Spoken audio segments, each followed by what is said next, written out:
రోమా విశ్వాసులతో పౌలు అనుబంధం, ప్రేమ, దర్శనం, ఆశీర్వాదం.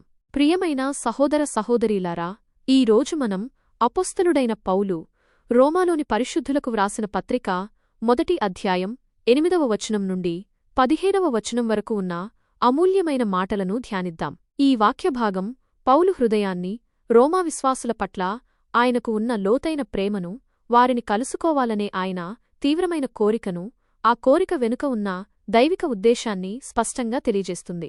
రోమీయులతో పౌలుకున్న బంధం. పౌలు తన పత్రికను ప్రారంభిస్తూనే, మొదట నేను మీ అందరి నిమిత్తము యేసుక్రీస్తు ద్వారా నా దేవునికి కృతజ్ఞతాస్తుతులు చెల్లిస్తున్నాను, ఏలయనగా మీ విశ్వాసము లోకమంతట ప్రకటింపబడుచున్నది అని అంటాడు.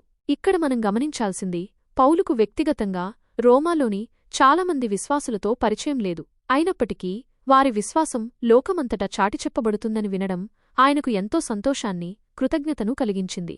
ఇది వారి మధ్య ఒక ఆధ్యాత్మిక బంధాన్ని, ఒక కుటుంబ సంబంధాన్ని చూపిస్తుంది. ఒకరికొకరు పరిచయం లేకపోయినా క్రీస్తులో ఉన్న ఐక్యత ద్వారా వారి మధ్య ఒక అద్భుతమైన సంబంధం ఏర్పడింది. సుదూర ప్రాంతాలలో ఉన్నప్పటికీ క్రీస్తు శరీరంలో ఒకరిగా ఉన్నందున వారి ఆధ్యాత్మిక ఎదుగుదల పౌలుకు ఆనందాన్నిచ్చింది. రోమా పరిశుద్ధులపై పౌలుకున్న ప్రేమ.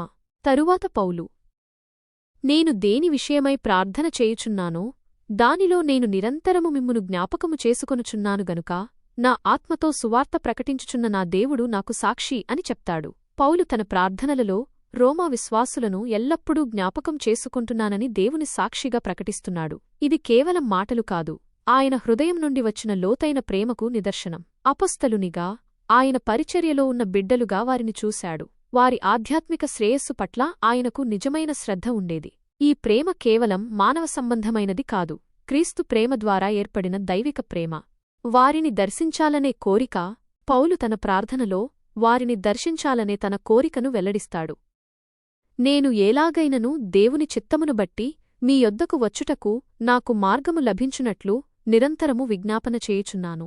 పౌలు రోమాకు వెళ్లడానికి చాలా ఆశపడ్డాడు. ఇది కేవలం ఒక ప్రయాణ కోరిక కాదు, తన తోటి విశ్వాసులతో సహవాసం చెయ్యాలనే తీవ్రమైన ఆకాంక్ష. అప్పటి కాలంలో ప్రయాణాలు ఎంతో కష్టంతో కూడుకున్నవి. అయినా సరే, దేవుని చిత్తమైతే తాను రోమాకు వెళ్లడానికి సిద్ధంగా ఉన్నానని పౌలు స్పష్టం చేస్తున్నాడు. ఈ కోరిక ఒక అపొస్తలునిగా తన బాధ్యతను నెరవేర్చాలనే తపనను కూడా చూపిస్తుంది. వారి వర్ధఫలము పొందాలని ఆదుర్త. పౌలు ఈ దర్శనం వెనుక ఉన్న తన ప్రధాన ఉద్దేశాన్ని కూడా వివరిస్తాడు. ఏలయనగా మీకు ఏమైనను ఆత్మీయ వరము అనుగ్రహించుటకును మీరు స్థిరపరచబడుటకును మిమ్మును చూచుటకు ఆశపడుచున్నాను. అనగా మీలోనూ నాలోనూ ఉన్న విశ్వాసము ద్వారా మనము ఒకరినొకరు ప్రోత్సహించునట్లు నేను మీ యొద్దకు వచ్చియుండవలెను. పౌలు రోమాకు వెళ్లడానికి కేవలం సందర్శనకు మాత్రమే కాదు, వారికి ఆత్మీయ వరం ఏదైనా ఇవ్వడానికి, తద్వారా వారు స్థిరపరచబడటానికి ఆశపడ్డాడు.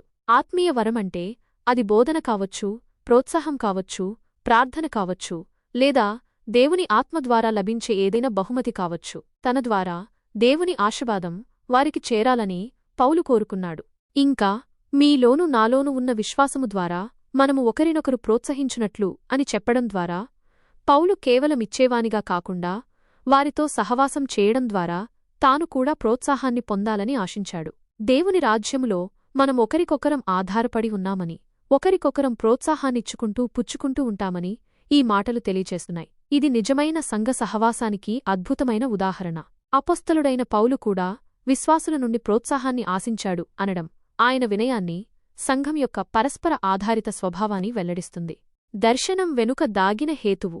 చివరిగా పౌలు, తక్కిన అన్యజనులలో వలనే మీలోను నేను కొంత ఫలము సంపాదించుకొనవలెనని మీ యొద్దకు వచ్చుటకు పలుమారులు ఉద్దేశించితిని అని అంటాడు. ఇక్కడ ఫలము అంటే రక్షణకు వచ్చిన ఆత్మలు కావచ్చు, లేదా విశ్వాసుల ఆధ్యాత్మిక ఎదుగుదల కావచ్చు, లేదా దేవుని మహిమకు కారణమయ్యే ఏదైనా కార్యము కావచ్చు. పౌలు అన్యజనుల అపొస్తలుడు కాబట్టి రోమాలో కూడా సువార్తను ప్రకటించి దేవుని రాజ్యానికి ఫలాన్ని తీసుకురావాలనేది ఆయన ప్రధాన లక్ష్యం. రోమా ఆనాటి ప్రపంచంలో అతిపెద్ద నగరాల్లో ఒకటి.